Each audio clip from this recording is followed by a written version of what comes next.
Suami dengan isteri sebaik-baiknya ada simpanan emas yang berasingan. Sama macam kita simpan duit dekat dalam akaun bank. Kenapa? Okey, pertama adalah keselamatan keuangan bersama. Bila suami ada emas, dengan isteri pun ada emas, ibarat dua payung dekat dalam satu rumah.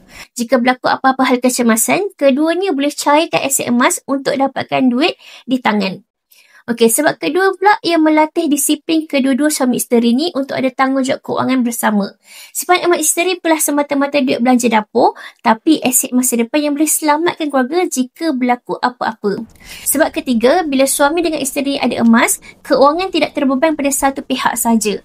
Ia bukan soal tak percayakan pasangan, tapi soal bijak untuk urus risiko keuangan dalam rumah tangga. Bukan hanya suami dan isteri boleh buka akaun public gold secara berasingan, malah anak-anak juga boleh memiliki akaun simpanan emas mereka sendiri.